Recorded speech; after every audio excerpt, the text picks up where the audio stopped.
Today, Dee Dee brought the topic to the table. If you had unlimited funds and 10 times as much courage as you have right now, what would you choose to do with it?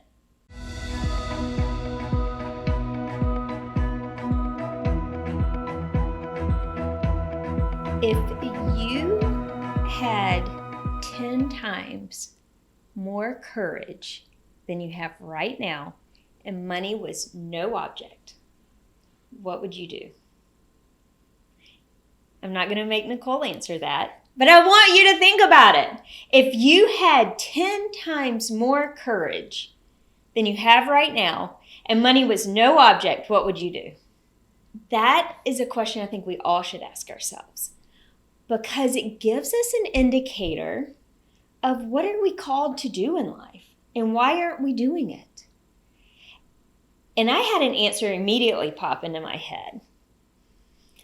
And then when those questions were asked of me, and then the question was, why aren't you doing it? Mm-hmm. And it came back to fear, which we talked about some last week in the podcast.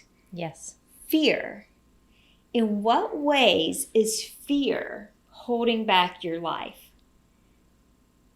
I think it's in more areas than we think it does. Do you ever feel held back from fear? Well, I think right now, fear is, I feel like the topic of fear hits more families and homes right now than probably ever before in my lifetime. Mm-hmm. And one of the reasons is because we're dealing with something that's completely unknown with this pandemic. There's people that think they know, but it is kind of unknown. So, and not one unknown, like a whole lot of unknowns. Yeah. So therefore, right now, fear is so relatable. And so also the first thing I thought was, okay, so are you talking money's not an object, I have the courage, and are we still in a pandemic? That was the first thing that came to my mind, because it doesn't matter. It doesn't matter. Okay. So for me, it would go to an area where I think about and pray about a lot. And that would be over in Haiti. They unfortunately experienced another earthquake that devastated an area. Previous to my very first trip there, it was post the first earthquake that devastated Port-au-Prince. So my heart hurt in a big way after this earthquake, because I know the devastation that it causes to their buildings that are not secure enough to hold that type of impact, and what it means for food and water and health. So what role are you wanting to play in that if you had 10 times more courage and money was no object? So villages need to be rebuilt. There needs to be manpower in order to make that happen, and resources to make that happen. Money is a huge situation. So figuring out how I can go use my resources, which you told me I had plenty of, which is awesome, and be able to impact the population without hindering them, there's always a fine line when it comes to that kind of, but that was the very first thing that popped into my head. Yeah. So I want to propose the idea that fear is holding us back, and we need to step in with courage. And whatever was on that list, if it involved serving and assisting other people, not just yourself, then that could very well be an indicator of one of your life's purposes. So how do we have the courage to put aside the fear to step into what we are called to do with that purpose? And everybody wants to be courageous, but you can't be courageous in the absence of fear. That's the unique relationship with them. Like, if there's no reason to be afraid, then you're not having courage and being courageous to do it. Does that make sense? Like, it's not courageous for me to pick up this cup of coffee right here. Mm-hmm. Like, there's no fear around it, but if there's something that would cause fear that I would have to overcome, let's say I was afraid of flying. I would have to have courage to get on a plane to take a flight somewhere. And the interesting thing is oftentimes I believe that we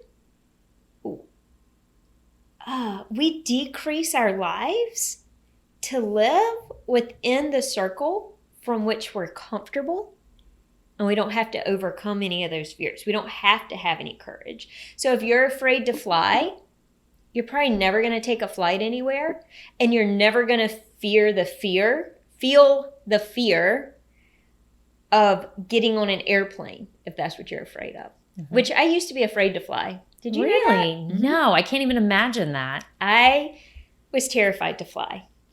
And the first time I ever flew, I was by myself, and I flew from Florida back home.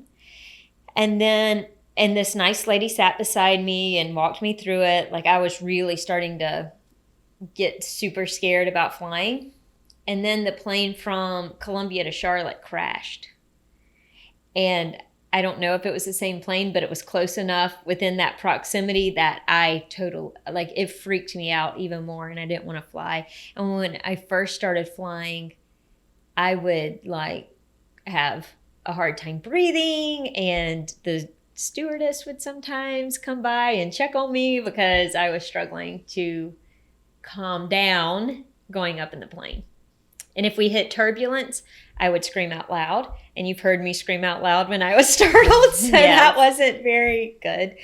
But yeah, I had a huge fear of flying. And if I had not overcome that fear, look at all the things I would have missed out on. So a fear that has held me back, and I do want to ask you what your answer to the question would be. So you're not off the hook on that. Okay. But one fear, and this is to some people, this is going to sound ridiculous. And then there's going to be other people that are going to be like, I got you, girl. Like, I understand you, is the fear of making phone calls. So mm-hmm. It would even be, even ordering a pizza was mm-hmm. challenging for me. I could talk to anybody face to face, but making phone calls was a huge fear of mine. And that was one that I have overcome. And listen, it's freeing because picking up the phone and being able to do business over the phone or whatever, right. That is very convenient. Yeah. But it was a legit fear that I had. Mm-hmm. So your answer to your question is if you had unlimited funds and 10 times more courage, is that what you stated? Right. What would you do? You may have picked up that you may already know what I'm going to say, but it's on my heart to create a wellness center because I believe in a lot of alternative medications or treatments, health treatments, and I believe there's so much life in those, even in yoga practice and nutrition, health food stores. I would love for there to be one comprehensive retreat area, spa, center, whatever it's going to be called, where people who just are exhausted or worn out, they can come and life will be breathed back into them, into their family, so they can go and serve well other people. And that's my heart. That's what it is for me. That's pretty cool. When I thought about it, I thought about the fears that hold me back. And a lot of those fears start with lack. Mm-hmm. A lack mindset and not having the courage to believe that I don't know how it would exactly look. I don't know how it would happen, but I do believe it's powerful. I do believe it would change other people's lives and mine. So that would be it for me. But in fact, the first time I ever thought about this, I was at Clemson as a student and drew out a place. And then life has led me down different areas, I think, that's intentionally trained me looking back in order to be able to be equipped to do something like this. But there are still so many insecurities around that. So I've never publicly said this. So now it's out there. Woo-hoo! I've spoken it out. But it is easy to make our lives smaller, to not address our fears. And it could be a fear of traveling. It could be a fear of public speaking. It could be a fear of stepping out of a known career and a known paycheck into an unknown career and an unknown paycheck. It could be that. Moving to a new place. There's so many things, there's so many ways that fear could hold us back. I can't remember exactly. Ben and I had a conversation a long time ago, and we've utilized this conversation. I know he's utilized it with his company and his employees of, is something in your line of sight that's an obstacle? Is it a traffic cone? Mm-hmm.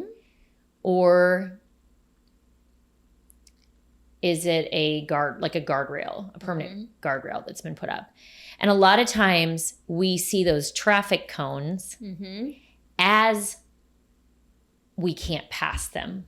Like that to them is an indicator that the fear kicks in, because now we've gotten to a place, like we have an idea, we've gotten to a place, the traffic cone is put up there, and we see that as a do not enter. Mm-hmm. But instead, it's just let's figure out how to maneuver around it. Like, let's figure out how to properly maneuver through this process that we're going through in order to get to our end goal. And there's so often that fear, we don't have the courage to go beyond the cone. Mm-hmm. And the cone never says that you can't do it. The cone is just like, there's something to maneuver around in the way. And I really like that. There's a lot of times in my life where I'm walking down a road and emotionally or in a process that I see something and I have to determine, is this a cone or is this a permanent guardrail that's put there that I have to completely reroute what I'm doing? Because cones, sometimes you just have to go around. Like, you just have to figure something out.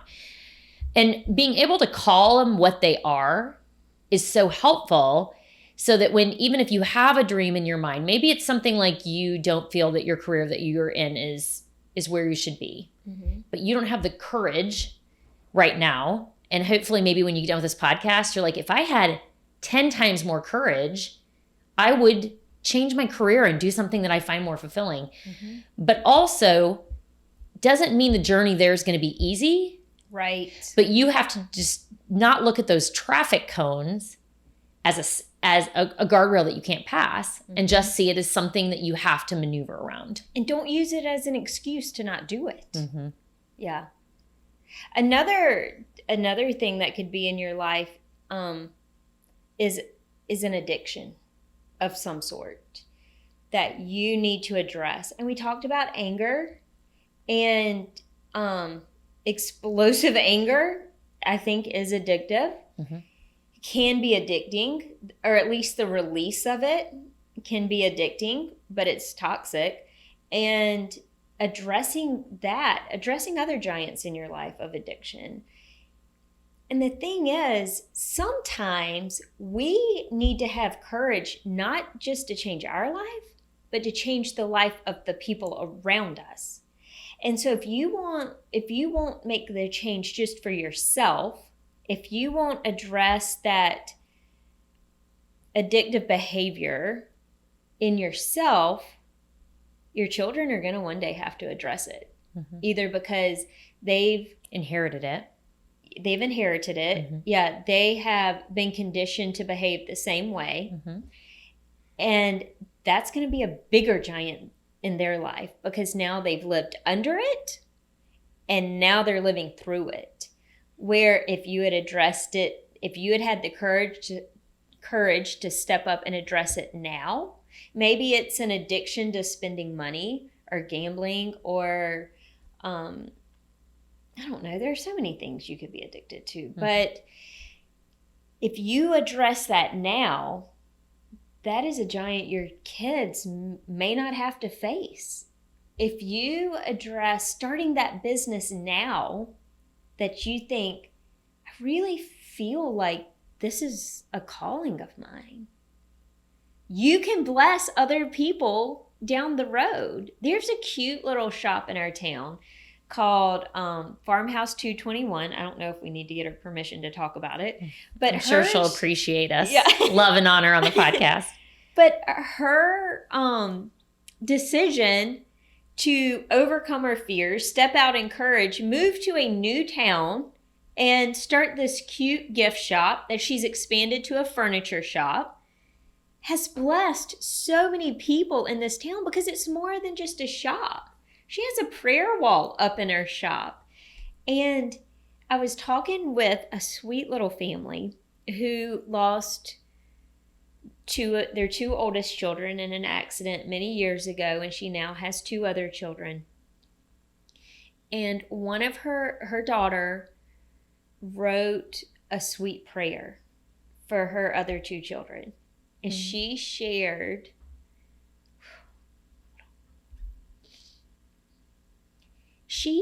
how touching that was to see her daughter's heart for the two children that were lost because of that prayer wall. It's more than just selling cute candles and pillows, which I've bought plenty of from there. I have to. She's making an impact in a community because she said, okay, I'm going to have courage to do this. So your decision to look at that fear and overcome it, to step out in courage, could be such a huge blessing to other people. Oh, I love that. Yeah. And she is expanding and opening another store now, which is so exciting in a different area. That is exciting. Of the Midlands. Yeah. And one thing that's important when you are looking at that obstacle in front of you, like you said, call it what it is. Sometimes, as a faith person, people will say they have faith to overcome it, and it's really like they're just trying to deny the obstacle in front of them. They're denying the size of that obstacle in front of them. But that's not faith. Faith is looking at the size of that obstacle in front of you and saying, yeah, but God's bigger. Mm-hmm. So growing up, I had a ton of fears, a ton.